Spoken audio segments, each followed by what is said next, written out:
apresentar a pregadora desta manhã, Ana Clara. Eu convidei ela para trazer a palavra nesta manhã.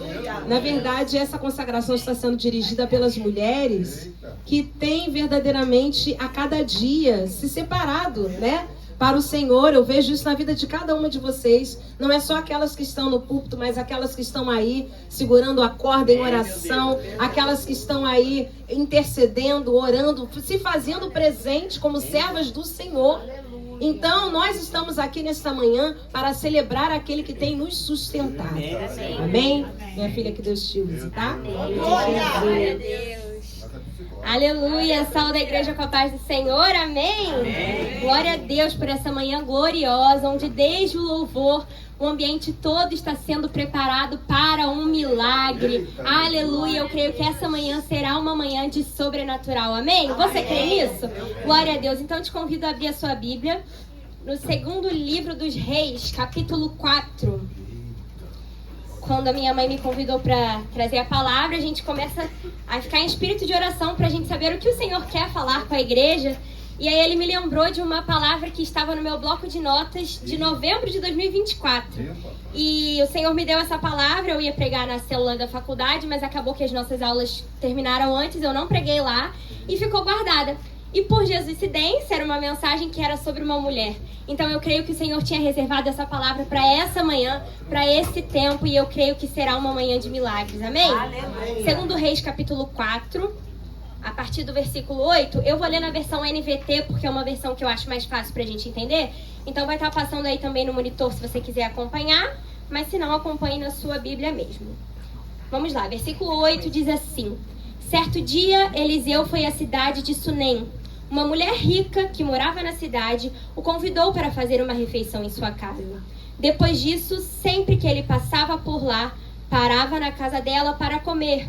A mulher disse ao marido: Sem dúvida, esse homem que sempre passa por aqui é um santo homem de Deus. Aleluia. Feche seus olhos, vamos orar. Senhor, estamos aqui na tua presença, Pai.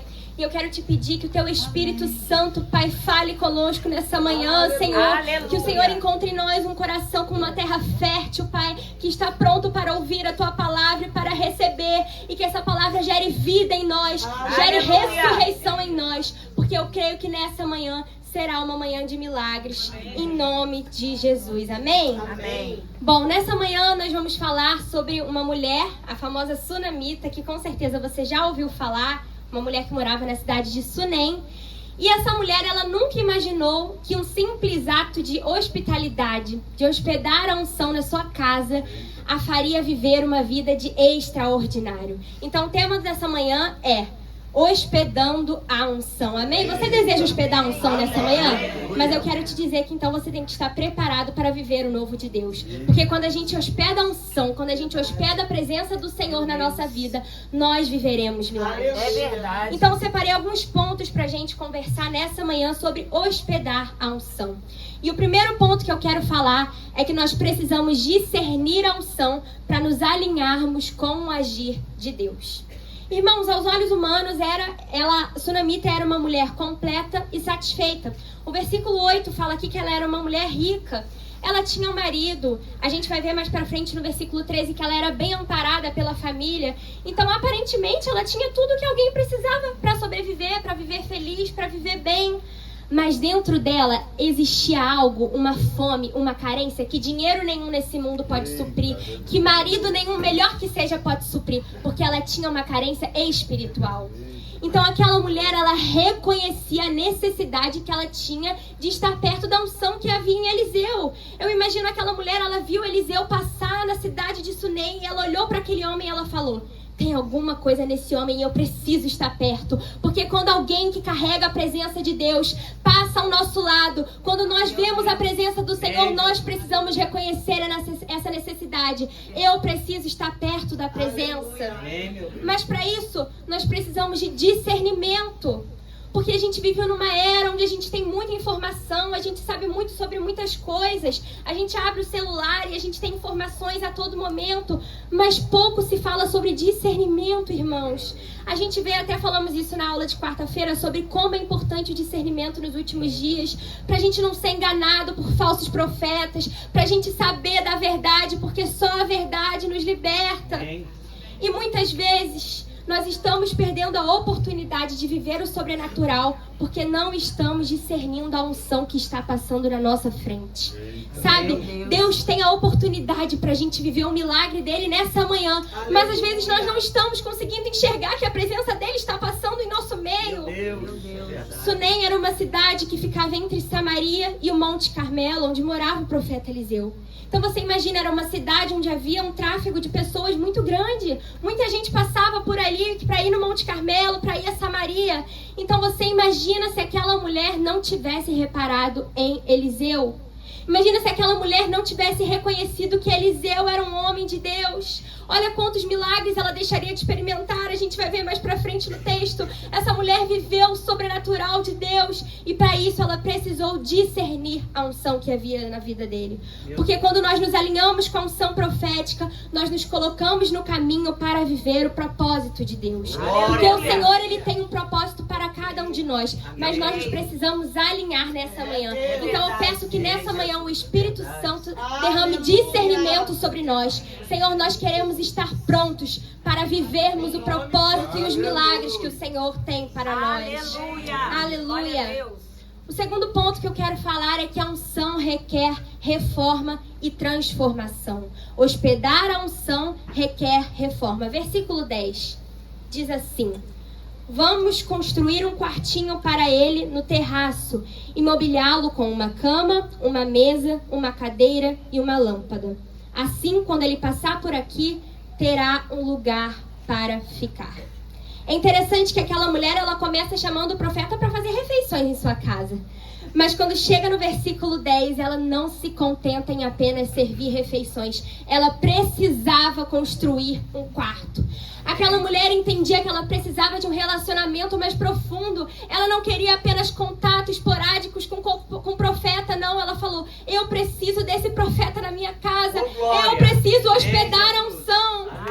E ela entendia que a unção exigia um zelo, um cuidado e um lugar para repousar. A presença de Deus está nessa manhã procurando um lugar para repousar. Mas para isso nós precisamos ser zelosos com essa presença. Não dá para tratar a presença de Deus de qualquer maneira, não, querido, não dá. É preciso fazer reforma, é preciso a gente se adaptar para receber a presença de Deus. Não como tem sido pregado o evangelho aí, onde o Senhor se adapta aos humanos. Não, nós precisamos nos adaptar para receber a presença de Deus. Então o Senhor nos pergunta nessa manhã, você está contente apenas em servir refeições? Ou você quer a minha presença permanente na sua casa? Você está contente em apenas ter contatos esporádicos com a minha presença? Você está contente apenas em falar comigo quando tudo vai mal, quando você precisa? Você está contente em priorizar tudo, família, trabalho, menos a minha presença? Meus irmãos, Deus não quer apenas contatos com unção na mesa de jantar. O desejo de Deus é que você construa um quarto em sua casa. O desejo de Deus, desde o Éden até o Apocalipse, é comunhão. É comunhão com os homens. É intimidade. É fazer morada em nós. E para isso nós precisamos construir espaço para a presença do Senhor.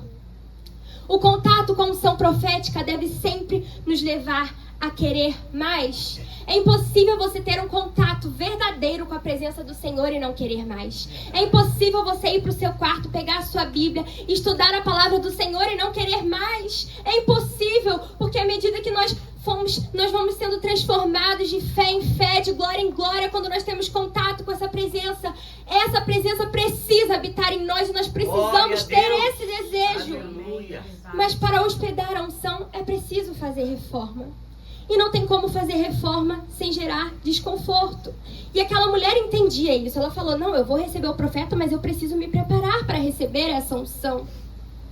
Como aquela mulher receberia a unção num quarto sujo, num quarto bagunçado, num quarto escuro, num quarto cheio de entulho. Já viu que sempre numa casa a gente tem algum lugar, pode não ser um quarto, mas tem um lugar que a gente soca entulho, a gente enfia tudo que a gente não usa no dia a dia, a gente bota nesse quarto. Mas aquela mulher entendia, ela não tinha um zelo pela presença e ela entendeu, eu preciso fazer uma reforma. Amém. Sabe, muitas vezes a gente se questiona, por que eu não estou sentindo a presença de Deus? A gente canta tanto, essa casa é sua casa, nós deixamos ela para você, Jesus habita em mim. E aí o Senhor fala, tá bom, então eu vou habitar. E aí quando o Senhor entra, ele se depara com um quarto sujo, com um quarto escuro. Porque é interessante que aquela mulher, ela prepara, ela bota a lâmpada, ela bota a cama, ela faz de tudo para a presença estar confortável na casa dela. E muitas vezes nós não entendemos porque nós não estamos sentindo a presença do Senhor. Mas como é que um Deus santo, um Deus zeloso, vai habitar em um lugar sujo, um lugar bagunçado? Por isso, nessa manhã, eu quero te dizer que se você quer hospedar a unção, você precisa fazer uma reforma. E vai gerar desconforto mesmo, porque reforma, irmão, faz bagunça, suja, parece que suja mais do que estava antes. Mas quando tudo fica limpo, é tão maravilhoso, né? Quando termina, assim, você deita, você tem aquele sono dos justos, literalmente. Então, eu quero te dizer nessa manhã que vale a pena. Reforme a sua casa, reforme o quarto para habitar a presença. Aleluia. Aleluia. Versículos 11 a 17 diz assim: Um dia Eliseu voltou a Sunem e subiu ao quarto para descansar. Disse ao seu servo Geazi: Chame a sunamita. Quando ela veio, Eliseu disse a Geazi: Diga-lhe, somos gratos por sua bondade e seu cuidado conosco. O que podemos fazer por você? Podemos falar em seu favor ao rei ou ao comandante do exército? Não, respondeu ela. Minha família cuida bem de mim. Mais tarde, Eliseu perguntou a Geazi: O que podemos fazer por ela? Geazi respondeu: Ela não tem filhos e o marido é idoso. Chame-a de novo, disse Eliseu. A mulher voltou. Enquanto ela estava à porta do quarto, Eliseu lhe disse: Ano que vem, por esta época, você estará com o filho nos braços. Não, meu senhor, exclamou ela. Por favor, homem de Deus, não me dê falsas esperanças. Mas, de fato, a mulher ficou grávida. E no ano seguinte, naquela mesma época, teve um filho, como Eliseu tinha dito. Eu quero te dizer nessa manhã, o terceiro ponto, é que hospedar a unção te faz gerar milagres. Aleluia. Quando você começar a hospedar a unção, a presença de Deus na sua vida, você vai gerar milagres. Amém. Quando você faz espaço para Deus na sua casa, na sua vida, Ele vai buscar maneiras de te abençoar. É interessante que Eliseu, ele não se contenta até encontrar um jeito de abençoar aquela mulher. Ele pergunta e ela fala: não preciso de nada, minha família me ajuda. Mas ele não sossega até encontrar um jeito de abençoar aquela mulher. E eu quero te dizer que quando você hospeda a unção do Senhor na sua vida, o Senhor vai te abençoar, porque é uma promessa. Deuteronômio 28:2 diz: E todas essas bênçãos virão sobre ti e te alcançarão quando ouvires a voz do Senhor teu Deus. Porque a bênção é a recompensa da presença. Mas aquela mulher, em nenhum momento você vai ver ela hospedando a unção, querendo a bênção. Ela em nenhum momento fala: ai, Eliseu, fica aqui na minha casa porque eu quero um filho. Ai, Eliseu, fica aqui na minha casa porque eu quero um milagre. Não, porque a bênção tem que ser sempre apenas a recompensa e a consequência. A gente não pode vir para a presença de Deus buscando bens materiais, buscando bens apenas que nós queremos, porque o que mais importa é a presença de Deus. E quando nós temos a presença, tudo virá como consequência. Então, quanto mais aquela mulher dava, mais ela recebia. Porque no reino de Deus é assim: você serve a unção para receber a unção. E o próprio Eliseu é um exemplo disso. Olha, a Bíblia diz que, os estudos dizem que aproximadamente durante 8 anos ele serviu ao profeta Elias. E qual foi a recompensa de Eliseu? A porção dobrada da unção. Porque todas as vezes que você serve a unção, você ganha a unção de volta. Só que o problema é que a gente vive uma geração que só quer palco, que só quer púlpito, que só quer holofote. Ninguém quer estar lá fora no sol, tomando conta dos carros. Ninguém quer estar ali servindo na recepção. Ninguém quer estar ali no ministério da intercessão, que é um ministério que muitos não veem, mas é o pilar de uma igreja. Meu Deus, aquela mulher entendeu que ela precisava servir a unção, porque servir é um privilégio. Enquanto aquela mulher servia o profeta, ela ia recebendo a unção de Deus através da vida dele. Meu Deus, imagina que privilégio, irmãos, você ter um profeta a presença de Deus representada ali na sua casa. Imagina as conversas que deviam ser naqueles cafés da manhã, naqueles almoços. Meu Deus, que privilégio! Mas nós também temos esse acesso, porque agora a presença de Deus habita em nós. Então basta que você convide essa presença para sua casa, para sua vida e para sua família, que eu tenho certeza que você vai começar a viver o novo de Deus. Aleluia. Eu quero te dizer que a recompensa que Deus nos oferece é infinitamente maior do que qualquer sacrifício que possamos fazer por Ele. O custo daquela mulher foi construir um quarto. E existia um custo mesmo. E o Senhor fala para nós, né? Jesus fala que nós precisamos carregar a nossa cruz se a gente quiser seguir a Ele. Então sempre haverá um custo. O discipulado tem um custo. Mas a recompensa que Deus nos dá sempre será infinitamente maior. O custo daquela mulher foi um quarto. E eu quero te perguntar nessa manhã, qual é o seu custo? O seu custo talvez seja fazer uma renúncia. O seu custo talvez seja dizer adeus para uma amizade que você sabe que você precisa dizer adeus. O seu custo talvez seja fechar a porta do seu quarto, que na verdade não é nem um custo, né, irmãos? É um investimento, orar e buscar a face do Senhor. O seu custo é se posicionar. Eu não sei qual é o seu custo nessa manhã, mas eu quero te dizer que a recompensa, que é a presença do Senhor nas nossas vidas, sempre valerá a pena. Porque um quarto construído trouxe um filho àquela mulher. E nós vamos ver mais pra frente, não foi apenas um filho, ela pôde experimentar o poder da ressurreição. Então eu quero te dizer que investir no reino de Deus gera milagres em nossas vidas. Amém. Quando a gente busca em primeiro lugar o reino de Deus e a sua justiça, todas as demais coisas nos são acrescentadas. Amém. Aleluia. Aleluia. Versículos 18 a 21. Certo dia, quando o menino estava mais crescido, saiu para acompanhar o pai que estava no campo com os ceifeiros. De repente o menino gritou: "Ai, que dor de cabeça!"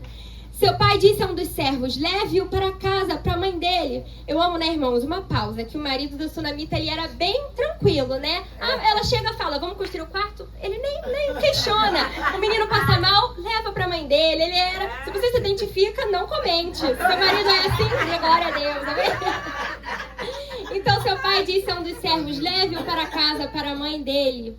O servo levou o menino para casa e a mãe o segurou no colo. Mas por volta do meio-dia, ele morreu. Ela o carregou para cima e o deitou na cama do homem de Deus. Fechou a porta e o deixou ali. Eu quero te dizer, nesse quarto ponto, que hospedar a unção exige fé e não desespero. Eu vou repetir. Hospedar a unção exige fé e não desespero. Porque o teu desespero não vai mover montanhas. O que vai mover o coração de Deus é a sua fé ousada. Você percebe que aquela mulher, ela responde a esse momento de aflição, que talvez tenha sido o pior momento da vida dela, não com desespero. Ela não começou a murmurar, como muitas vezes nós fazemos, mas ela começou a agir com fé. Sabe, muitas vezes nós deixamos de viver o sobrenatural de Deus na nossa vida, porque em meio à adversidade a nossa resposta é temor, é desespero, é medo, é murmuração e não fé. Lembra do povo de Israel? 40 anos rodando aquele deserto porque murmuraram. E sabe, eu acho engraçado porque a gente pede muito para viver o sobrenatural de Deus. A gente canta também nas músicas: "Senhor, queremos viver milagres, milagres." Mas nós precisamos entender que se a gente pede isso, a gente tem que estar pronto para viver o impossível. Porque o sobrenatural de Deus só se manifesta no impossível. Como é que a gente vai ver milagres se tudo vai bem? Se tudo vai bem na minha família, se tudo vai bem na minha casa, se tudo vai bem na minha saúde, como é que eu vou experimentar do milagre de Deus? As adversidades são oportunidades para vivenciarmos os milagres de Deus na nossa vida. Se a nossa vida cristã fosse feita apenas de momentos bons e felizes, nós não poderíamos exercer a nossa fé. E a gente sabe que sem fé é impossível agradar a Deus. Então nessa manhã eu quero te convidar a mudar a sua ótica, sabe? Quando chegar a adversidade, quando chegar um momento de dificuldade na sua vida, eu te convido a enxergar essa dificuldade como uma oportunidade de experimentar o milagre do Senhor. Aleluia! Glória a Deus! E a Sunamita, ela entendia que ela precisava ir na fonte do milagre. Ela levou o garoto para a origem do milagre, que era o lugar secreto, que era o quarto do profeta, porque era o lugar secreto onde flui a unção.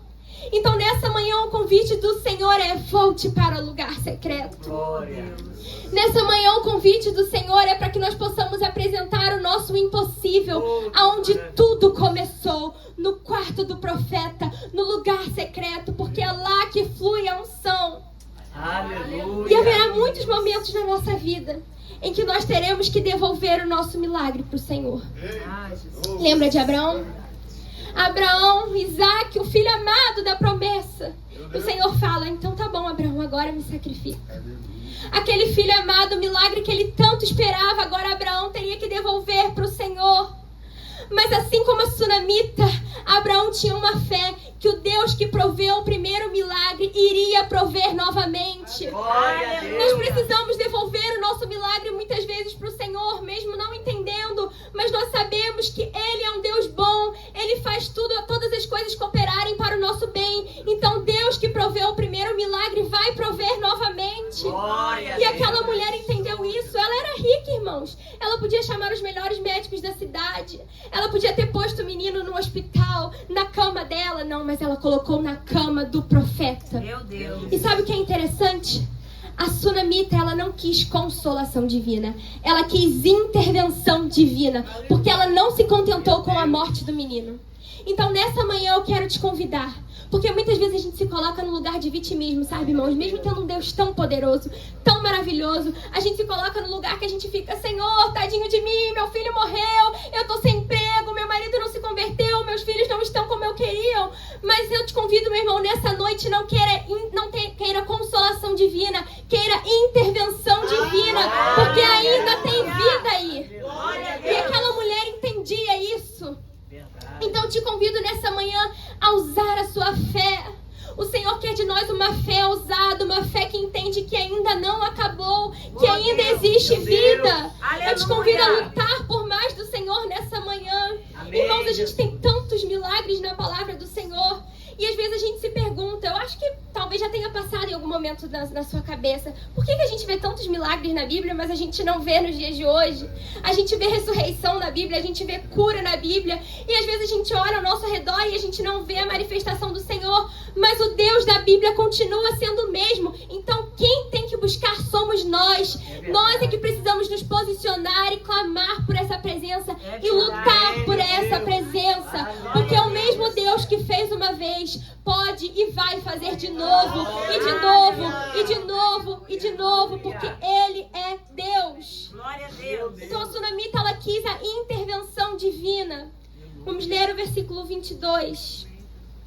Glória a Deus. Então enviou um recado para o marido: mande um dos servos e uma jumenta para que eu vá depressa falar com o homem de Deus e volte em seguida.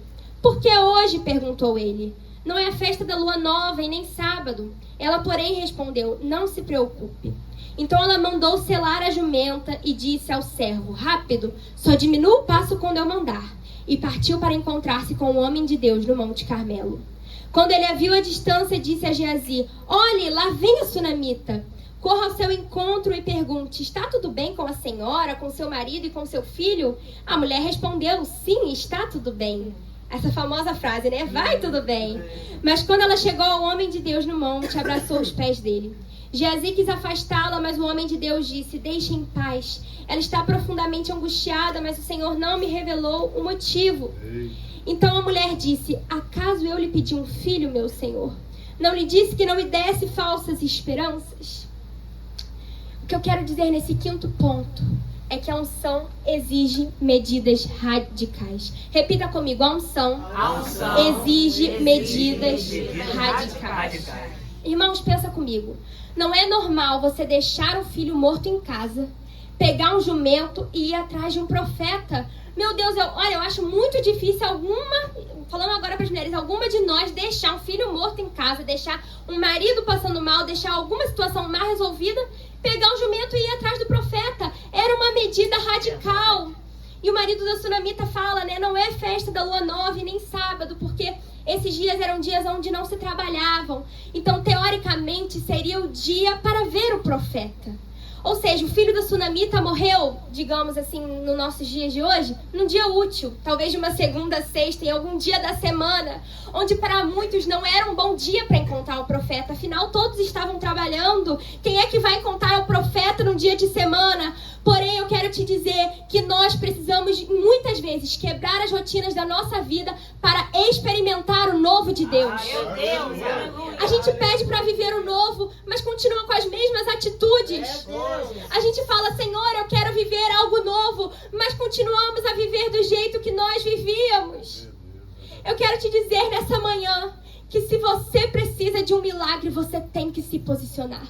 Ai, mas eu não orava de madrugada, mas vai começar a orar. Ai, mas eu não jejuo, mas vai começar a jejuar. Ai, mas eu não venho no culto de quarta porque eu chego muito cansado, mas vai começar a jejuar, vai começar a orar, vai começar a buscar. Porque se você quiser viver o novo de Deus, você precisa se posicionar. Porque a unção exige medidas radicais e que muitas vezes as pessoas não vão entender. As pessoas deviam olhar aquela mulher pegando uma jumenta com o servo dela, indo atrás do profeta, não deviam entender nada. Provavelmente debaixo de um sol. E muitas vezes as pessoas não vão entender, mas eu quero te dizer que vai valer a pena. Glória a Deus, aleluia. Vamos ler novamente o versículo 26, que diz assim: corra ao seu encontro e pergunte: está tudo bem com a senhora, com seu marido e com seu filho? E a mulher respondeu: sim, está tudo bem. O filho estava morto, mas vai tudo bem. Sabe por quê? Porque as declarações de fé aumentam a nossa própria fé. Muitas vezes nós precisamos ter fé para nós mesmos, pra gente se colocar para cima. Porque, irmãos, se a gente for ficar dependendo de palavra dos outros, eu quero te dizer que muitas vezes você vai se frustrar. Porque muita gente, se ela chamasse algum vizinho para ir na casa, igual a filha de Jairo: meu Deus, mas a menina já tá morta, não incomode o Senhor. Meu Deus, aquela mulher, ela mesma precisava e ela entendia, ela tinha tanta fé que ela falava: vai, tudo bem. E eu quero te dizer que declarar uma frase dessas em meio ao caos é só para quem tem fé e discernimento espiritual. Fé, porque nada no mundo espiritual acontece sem declarações. Meu marido ainda não é convertido, mas vai tudo bem. O meu filho ainda não está na presença do Senhor, mas vai tudo bem. Eu ainda não tenho a porta de emprego que eu queria, mas vai tudo bem. Nós precisamos declarar, porque o reino de Deus, ele se move por declarações proféticas.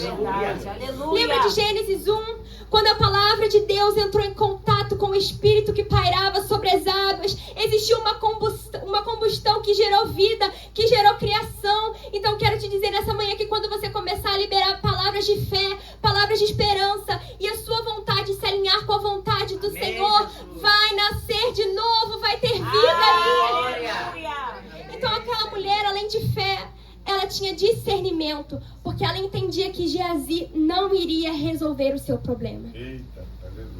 Muitas vezes nos atrasamos para receber o milagre, porque no meio do caminho a gente para contar o problema para quem não vai nos ajudar. E é muito forte isso, porque muitas vezes a gente se coloca nesse lugar e a gente nem percebe.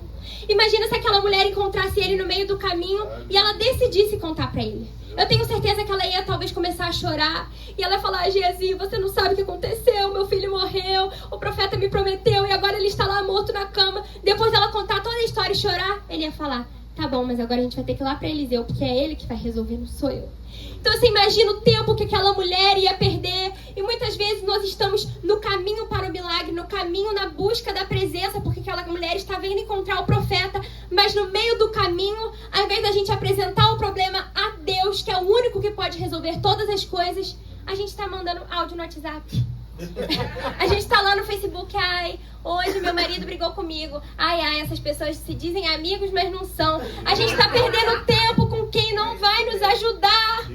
Meu Deus, irmãos, não tem mais tempo pra meninice, não. A gente tem que saber a quem a gente pode recorrer.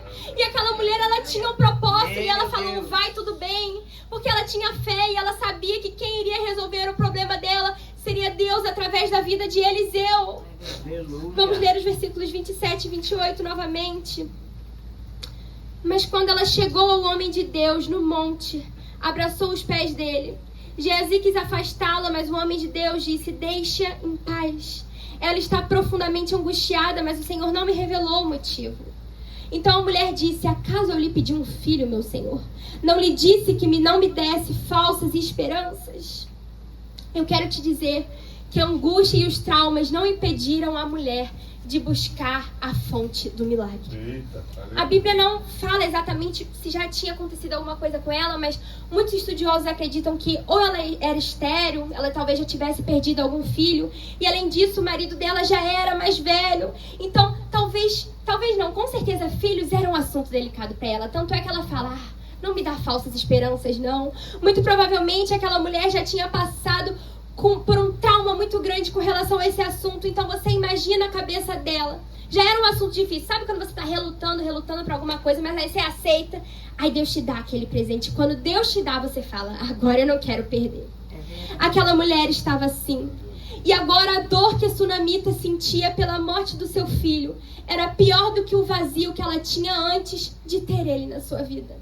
Aquela dor de ter tido seu filho e agora ele está morto era pior do que o vazio que ela sentia antes daquele menino nascer. Mas essa dor não foi uma desculpa para ela ir buscar o profeta. Porque muitas vezes a gente está colocando desculpa, a gente está colocando impedimento para buscar a presença do Senhor. Ai, Senhor, mas tudo vai mal, mas tudo não está do jeito que eu queria, Senhor, mas isso, mas aquilo. Meu Deus, para onde nós poderemos recorrer se não ao Senhor? E aquela mulher, ela não coloca nenhum impedimento, ela não coloca culpa em Deus, porque ela podia, teoricamente, muitos aqui eu tenho certeza que se bobear, a gente ia se colocar no lugar até de raiva contra o Senhor. A gente ia falar, Senhor, mas eu nem te pedi, agora você me deu e você tirou de mim. Também não quero mais saber de nada. O Senhor deu, o Senhor tomou, amém, e acabou. Não! Aquela mulher, ela entendia e ela falava, eu vou permanecer. Porque o Senhor procura uma geração de homens e mulheres que dizem, eu vou permanecer. Não importam as circunstâncias, não importa se meu filho está morto, não importa se eu ainda não vejo o milagre, eu vou permanecer. Porque Ele é o Deus que pode curar todas as coisas. Glória a Deus. Aleluia. Versículo 29. Eliseu disse a Geazi, prepare-se para viajar. Pegue o meu cajado e vá. Não cumprimente ninguém pelo caminho. E quando chegar, coloque o cajado sobre o rosto do menino. Eu quero te dizer nessa manhã que quem tem uma missão não tem espaço para distração. Eliseu não fala aqui para Geazi não falar com ninguém porque ele tinha que ser mal-humorado, porque ele tinha que ser mal-educado, não. É porque quem tem uma missão não tem espaço para distração. Sabe por quê? Geazi não podia falar com ninguém porque ele estava preparando o caminho para a unção da ressurreição. E eu não sei se te lembra alguma coisa, mas eu e você, nós estamos preparando o caminho para que o noivo retorne. Então eu quero te dizer, não temos tempo para distração. Não temos tempo para perder tempo com coisas que não vão nos edificar. Imagina se no meio do caminho Geazi fosse parar para conversar, parar para fazer um lanche, parar para falar com alguém, parar para explicar porque que estava com aquele cajado. Meu Deus, aquele menino estava morto. Existia uma urgência. E eu quero te dizer que a missão que o Senhor deu a mim, deu a você, tem uma urgência. E essa urgência não abre espaço para distração. É verdade. Nós precisamos pregar a palavra do Senhor, nós precisamos levar o arrependimento às pessoas. E para isso nós precisamos ter um foco, uma missão, um propósito. Então eu quero te dizer, pegue o cajado que o Senhor te deu e vá. E tenha autoridade. Porque quando Eliseu deu o cajado a Geazi, ele estava demonstrando ali uma autoridade. Então nessa manhã eu creio que o Senhor está te entregando uma missão. E eu te convido a pegar o seu cajado e ir. E focar na missão que Deus te deu. Sem tempo para distração. Aleluia. Aleluia. Glória a Deus. Vamos agora para o último ponto. E eu quero te dizer que debaixo da unção, quando a promessa morre, entra o poder da ressurreição. Aleluia. Versículo 30 diz assim. Mas a mãe do menino disse, tão certo como vive o Senhor, e tão certo como a sua própria vida, não voltarei para casa se o Senhor não for comigo. Então Eliseu voltou com ela. Sabe, aquela mulher era uma mulher muito decidida. E ela fez como Jacó. Eu não vou deixar o Senhor sair daqui enquanto não me abençoar. Ela estava assim porque ela tinha um propósito. Ela tinha uma missão e ela falou, Eliseu, eu não vou embora se o Senhor não for comigo. Nós precisamos insistir, irmãos, para receber o milagre. É porque a gente está numa geração onde tudo é muito fácil, onde a gente abre aqui, a gente vê o vídeo que a gente quiser, a gente compra o que a gente quiser, a gente liga para onde a gente quiser. Mas o Senhor procura uma geração que tem perseverança. Amém. E aquela mulher insistiu para receber o milagre. Olha o caminho que ela teve que fazer para chegar até o profeta. Então você acha que ela preciso da presença. Eu preciso que Eliseu vá comigo. E ela insistiu para receber o milagre. Aleluia. Versículo 31. Geazi foi à frente e pôs o cajado sobre o rosto do menino, mas não aconteceu nada. Não havia sinal de vida. Então Geazi voltou para encontrar-se com Eliseu e lhe disse: o menino ainda não despertou. É interessante que Geazi, eu percebo uma fé nele, porque ele fala, ainda não despertou. Ele não fala, Eliseu, realmente não deu, botei o cajado e nada aconteceu. Não, ele fala, o menino ainda não despertou. E eu quero te dizer nessa manhã, o teu milagre ainda não despertou, mas vai despertar. Aleluia. Porque Geazi tinha essa fé, e é essa fé que nós precisamos ter. Ainda não despertou, mas quando a presença do Senhor chegar, vai despertar. Glória a Deus. E é interessante que o milagre não aconteceu através da vida de Geazi, porque o Senhor tem obras particulares para a vida de cada um. E lembra que Eliseu pediu a Elias a porção dobrada do Espírito? Em 1 Reis 17, Elias ressuscitou o filho da viúva de Sarepta. E como Eliseu tinha pedido porção dobrada do Espírito, seria através da vida de Eliseu que aquele menino iria ressuscitar. Porque o Senhor tem obras particulares para a vida de cada um que está aqui nessa manhã.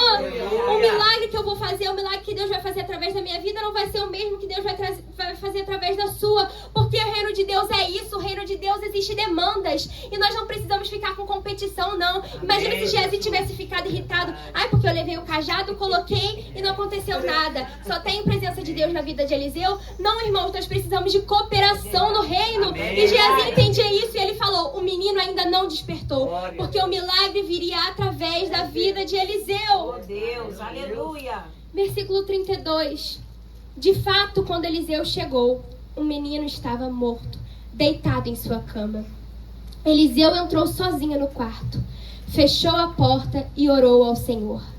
Depois deitou-se sobre o corpo do menino e colocou sua boca sobre a dele, seus olhos sobre os dele e as suas mãos sobre as dele. E enquanto se estendia sobre ele, o corpo do menino começou a se aquecer. Eliseu se levantou, andou de um lado para o outro no quarto e em seguida se estendeu novamente sobre ele. E dessa vez o menino espirrou 7 vezes e abriu os olhos. Aleluia! Você pode dar glória a Deus? Glória a Deus. Irmãos, Eliseu não se contentou apenas com o aquecimento do corpo do menino, porque ele sabia que tinha mais.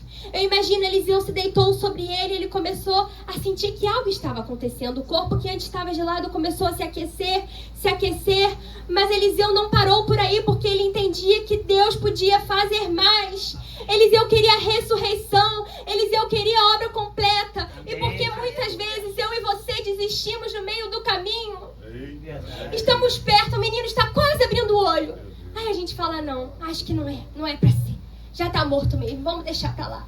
Não, irmãos, nós precisamos perseverar, nós precisamos insistir para receber o milagre. Eu quero te dizer nessa manhã, não se contente com o aquecimento do corpo do menino, porque nós servimos a um Deus da ressurreição. Aleluia! Eliseu não sairia dali até o menino ressuscitar.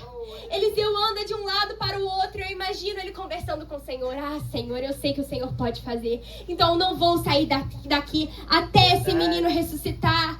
E eu quero te dizer, nós precisamos ter essa indignação santa dentro de nós. Nós precisamos falar, Senhor, eu sei que o Senhor pode fazer mais. Eu sei que o Senhor pode me batizar com o teu Espírito. Eu sei que o Senhor pode me usar para a unção de cura, para a unção de libertação. Então, Senhor, eu não vou sair daqui até esse milagre não chegar. Aleluia! Eu quero te dizer que você pode ter chegado aqui nessa manhã aquecido. Ou então você pode ter deixado o seu milagre aquecido em casa. Mas eu profetizo que nessa manhã será uma manhã de ressurreição. E quando você sair daqui, o seu milagre estará de olhos abertos, te esperando. Porque Deus é o Deus da ressurreição. Aleluia! Eu creio que nessa manhã o poder da ressurreição será derramado sobre nós. Eu creio, Deus. Versículos 36 e 37. Eliseu chamou Geazi e lhe disse, chame a sunamita. Quando ela entrou, Eliseu disse, aqui está seu filho. Ela caiu aos pés do profeta e se curvou diante dele. Então pegou o filho e saiu. Eu quero te dizer nessa manhã, aqui está seu filho, aqui está o seu milagre, aqui está o milagre que tanto você orava, o milagre que tanto você insistia, aqui está o seu filho. Porque porque a glória da segunda casa será maior do que a primeira. Deus queria que aquela mulher experimentasse não apenas o poder de gerar, mas o poder de ressuscitar, o poder da ressurreição. O milagre que aquela mulher agora tinha tido, estava precisando de um milagre. O milagre precisou de um milagre. Agora aquele milagre que aquela mulher tanto queria, mas ela tinha um certo trauma e um certo medo, precisou de um milagre.